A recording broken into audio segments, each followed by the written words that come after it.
Okay, why don't we go ahead and get started?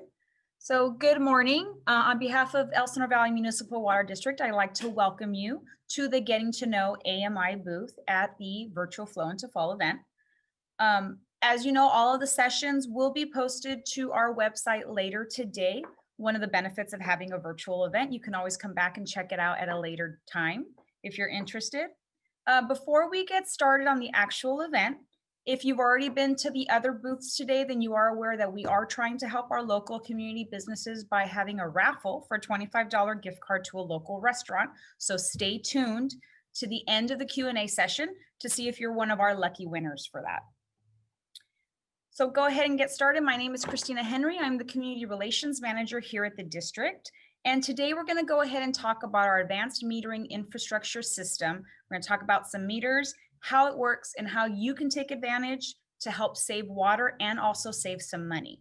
So I'd like to introduce Ryan Johnson, who is with me here. Good morning. Ryan is our field maintenance superintendent for field services. His team is the team that makes the magic happen out there in the field with these meters. So before we get started, what we're going to do is I'm going to go ahead and show you a very short 4-minute video, kind of walks you through the different meters and how you can read your meter. And then we'll come back and we'll do a live Q&A session with Ryan. So as you're watching the video, or if you have any questions, there is that chat functionality. You can go ahead and type in your questions as you think of them.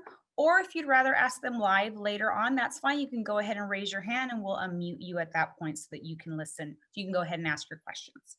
So without any further ado, I'm going to go ahead and cue up the video so you can see how this small portion of our system helps provide reliable water to you at your doorstep. Hello, my name is Devin. I work for the Elsinore Valley Municipal Water District and I work for the Field Services Department. Here in Field Services, we maintain and replace all the water meters in the district. So in front of me are a wide array of possible water meters that you might find outside your home. In a few, we're going to talk about how to read those meters and how to see if flow is going through. But first, what is a water meter? Really quite simple. As water passes through, it registers the flow, telling us how much water has passed through the meter. Thus, we give that read to the billing department, and then they know how much to bill you for the services provided. So let's learn how to read a meter now. So here in the census I-style, we read the first 4 digits. So the meter read is 2486. And if water was flowing through this meter, this red circle right here would be spinning. To read the census E-dial meter, you flip open the cap, give it a second, the screen turns on. We read the first 4 digits, so the read is 251. The first digit or 2 is a 0, you just skip it. We only read the first 4.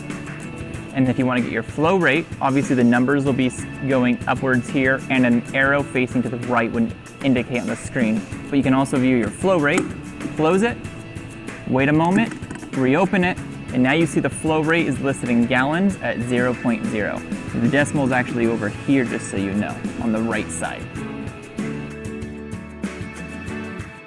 So next we're going to read a census I-pearl meter. Flip open this cap here and read the first 4 digits. The read is 7213. Always read the first 4. No flow rate screen on this meter, but the numbers will be increasing if water is flowing.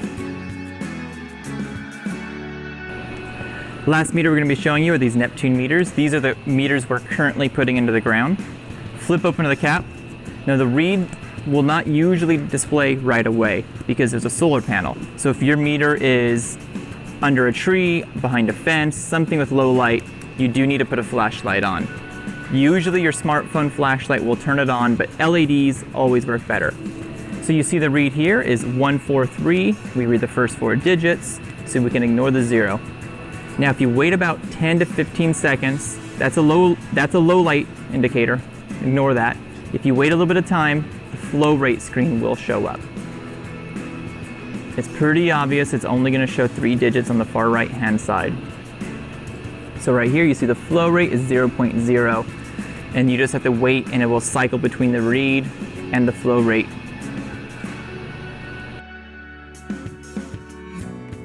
Here at the district we use an AMI system, or an automated meter infrastructure. So what this means is every single water meter has a radio hooked up to it like this. These radios are typically mounted to your meter lid, so be careful when removing your lid if you ever need to check your meter or turn off your water. So the cool thing about these is they read the meter every single hour, 24 times a day. And a handful of times a day, it uploads that read to a server, and you can actually view that on AquaHawk. So what AquaHawk is you can go online and have a graphed out report of when your water was used, how much water was used, hour by hour, as long as your radio has made contact with our network.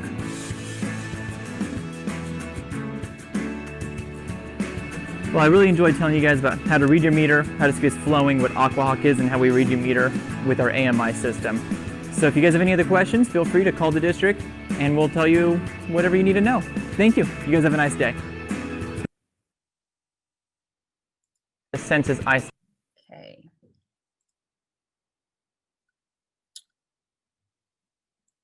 Okay. So was everyone able to see that?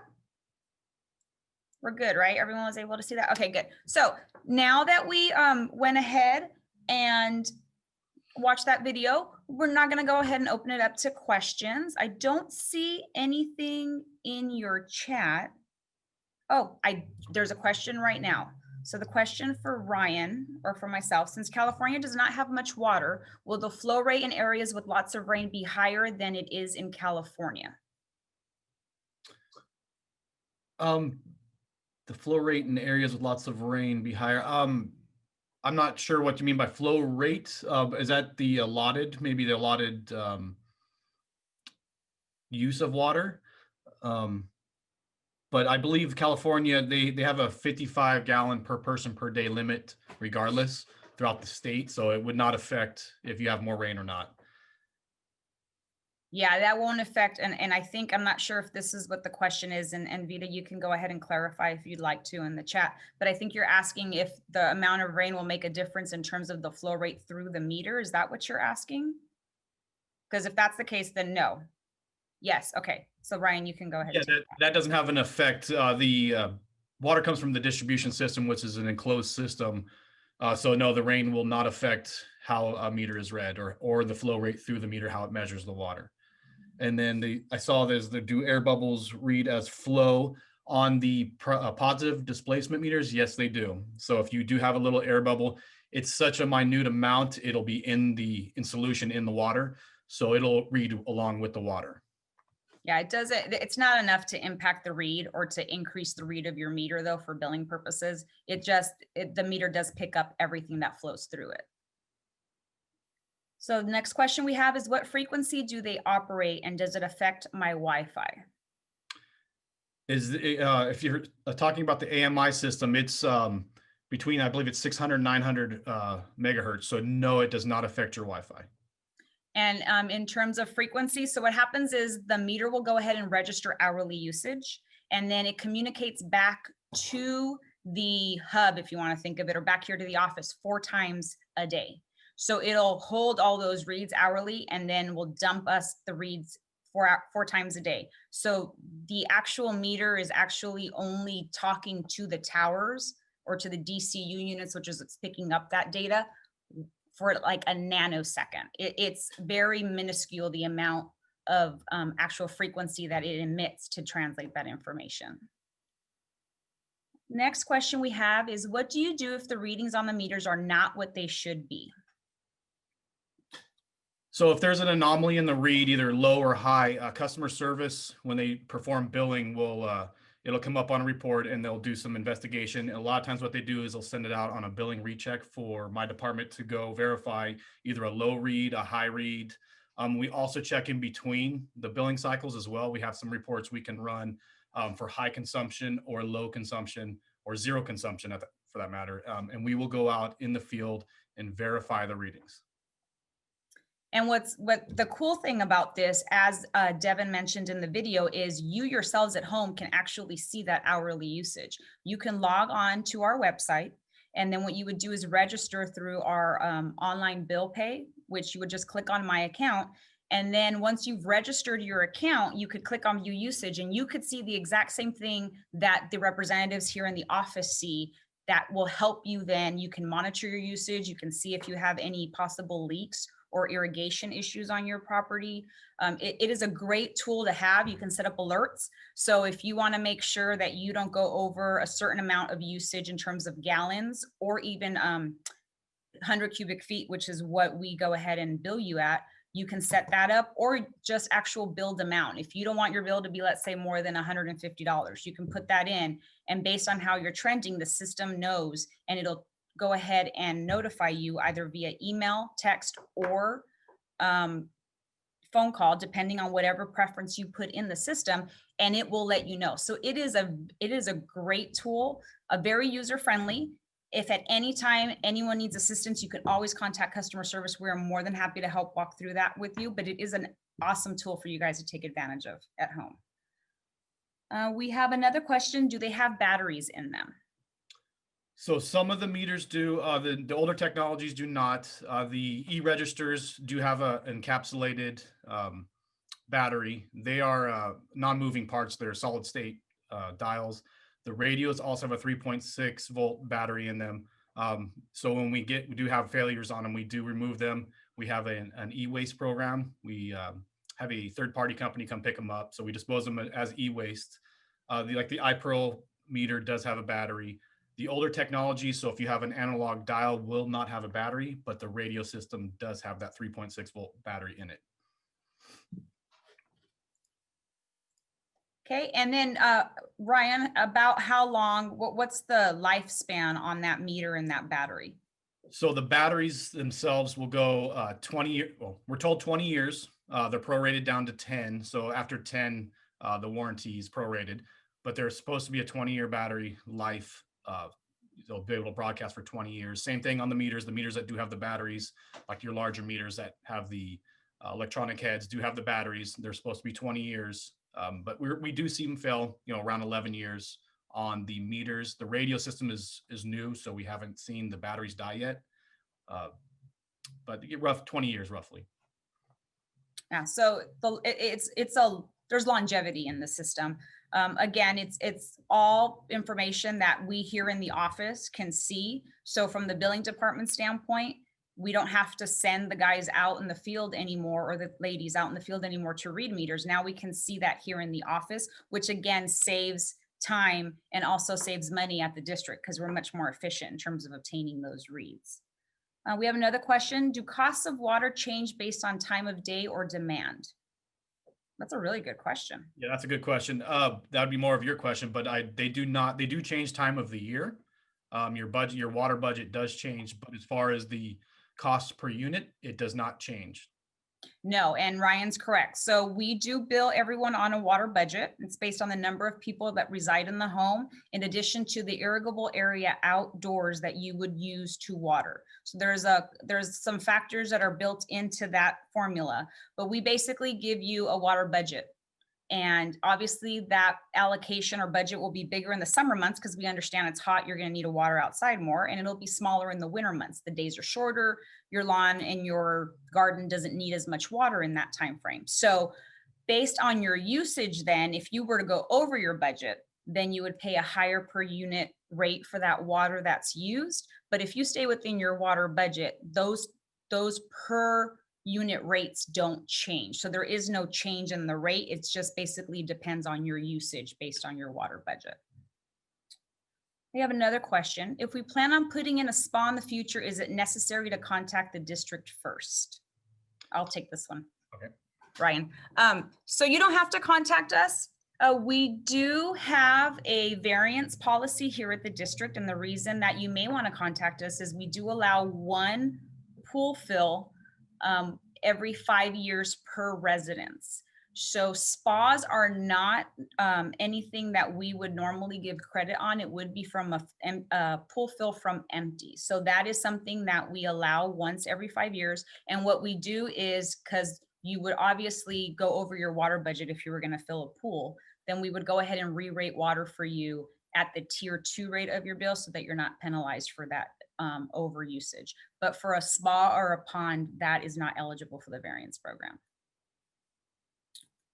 Question, how do I change my water budget and what is the default? So the water budget, again, is dependent on the number of people in the home. So at the time that you sign up for service, we ask you how many people will be living in the home. We set that up in the system for billing. If that number changes, you're able to change the number of people in your home 2 times a year. There is a variance request form that's available on our website. You could go ahead and fill that out and you can send it in, or you can go ahead and just call customer service and they will go ahead and make that change for you. The other thing that you can change is that irrigable area outdoors.